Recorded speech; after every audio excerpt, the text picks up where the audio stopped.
NDA की सरकार बनी है 9वीं बार। उनका बिहार आना अपने में दर्शाता है कि एक विकसित बिहार का संकल्प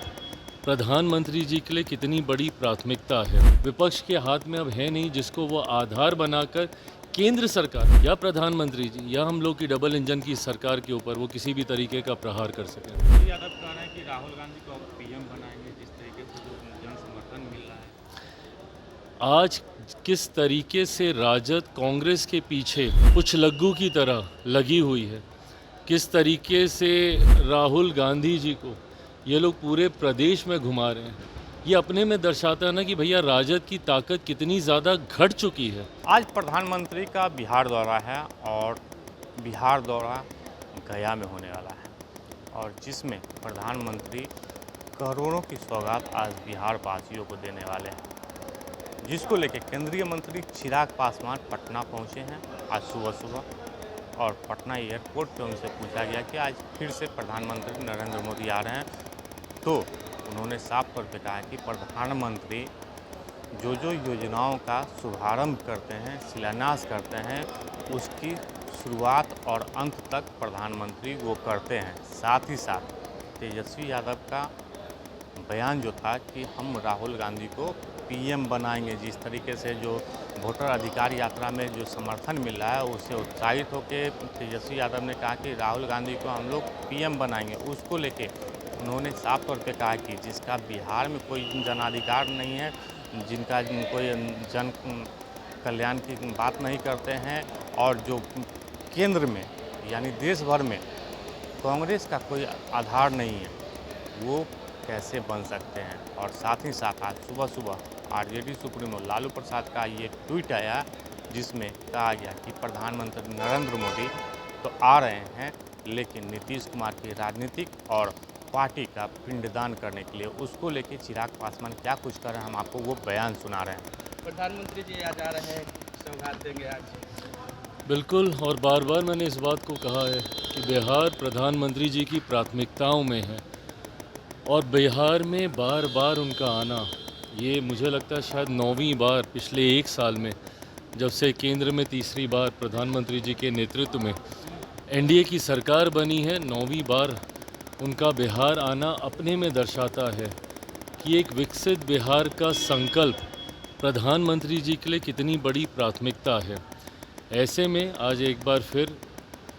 हज़ारों करोड़ों की सौगात बिहारियों को वो समर्पित करके जाएंगे और मैं मानता हूँ कि ये प्यार बिहारियों के लिए जो प्रधानमंत्री जी के दिल में है और बिहारी जिस तरीके से प्रधानमंत्री जी को प्यार करते हैं, ये अपने में एक ऐसा जोड़ है जो बिहार को विकसित राज्य बनाने की दिशा में और ज़्यादा गति देगा। लेकिन विपक्ष कह रहा है कि झूठ बोलेंगे और कुछ देंगे नहीं, चले जाएंगे। विपक्ष और कहेगा क्या? विपक्ष इस बात से घबराया हुआ है कि क्योंकि मुद्दा तो इसी बात को ये लोग बनाना चाहते थे ना कि प्रधानमंत्री जी ने बिहार के लिए क्या किया, प्रधानमंत्री जी बिहार आते नहीं, प्रधानमंत्री जी बिहार को देखते नहीं, जब चुनाव आता है तभी बिहार आते हैं, यही बातें विपक्ष मुद्दा बनाता। पर जिस तरीके से निरंतरता में ना सिर्फ प्रधानमंत्री जी बिहार आए, ना सिर्फ प्रधानमंत्री जी ने बिहार को लाखों करोड़ों की सौगात अभी तक देने का उन्होंने काम किया, बल्कि जो जो योजनाओं का उन्होंने शिलान्यास किया, जिन जिन योजनाओं को उसका शुभारंभ भी उन्हीं के हाथों हुआ है और आगे भी कई ऐसी योजनाओं की शुरुआत प्रधानमंत्री जी के द्वारा की जाएगी, तो विपक्ष के पास अब मुद्दा बचा नहीं, तो सिर्फ यही बोलेंगे कि अब भाई आएंगे, झूठ बोलेंगे, क्योंकि अब कोई ऐसी बात विपक्ष के हाथ में अब है नहीं जिसको वो आधार बनाकर केंद्र सरकार या प्रधानमंत्री जी या हम लोग की डबल इंजन की सरकार के ऊपर वो किसी भी तरीके का प्रहार कर सकें। राजद ने ट्वीट किया है और कहा है कि पिंडदान करने आ रहे हैं नीतीश कुमार जी का और राजनीति का। गलत बात है ना, ये किस तरीके की शब्दावली है ये?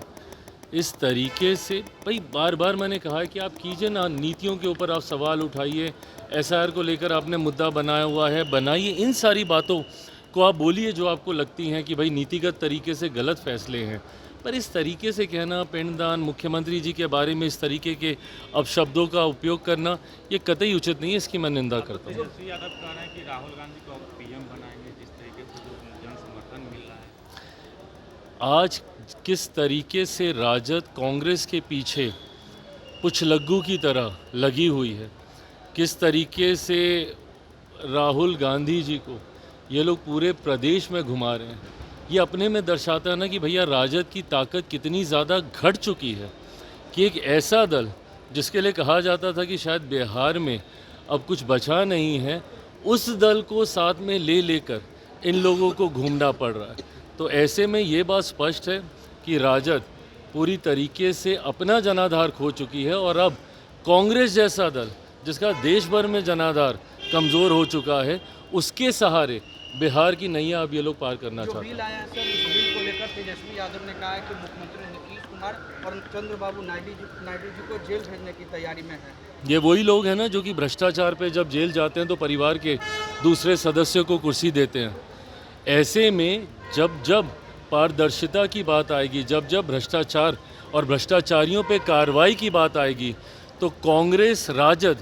जैसे दलों को सबसे ज़्यादा परेशानी होगी। क्यों? क्योंकि इनका आधार ही भ्रष्टाचार रहा है। कांग्रेस का शासनकाल देख लीजिए, उसमें हुए घोटाले देख लीजिए, और राजद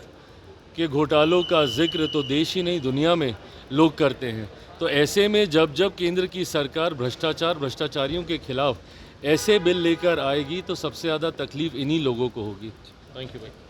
तो आपने केंद्रीय मंत्री चिराग पासवान का वो बयान सुना जिस पे प्रधानमंत्री का काफ़ी गुणगान कर रहे थे और उन्होंने कहा कि आज प्रधानमंत्री बिहार तो आ रहे हैं और बार बार आते हैं क्योंकि उनको बिहारी से काफ़ी स्नेह है और जो चीज़ का वो शुभारंभ करते हैं उसका उद्घाटन भी वही करते हैं। और साथ ही साथ आरजेडी सुप्रीमो लालू प्रसाद यादव का ट्वीट जो आया कि नीतीश कुमार का राजनीतिक और पार्टी का पिंडदान करने आए हैं, तो साफ तौर पे कहते नजर आए कि ऐसा गलत शब्द प्रयोग नहीं करना चाहिए। साथ ही साथ तेजस्वी और राहुल गांधी पर भी काफ़ी बरसे हैं और कहें कि जिनका कोई आधार नहीं है, जन के बीच कोई आधार नहीं है, वो क्या प्रधानमंत्री बना सकते हैं। आलोक कुमार, 10वीं, पटना।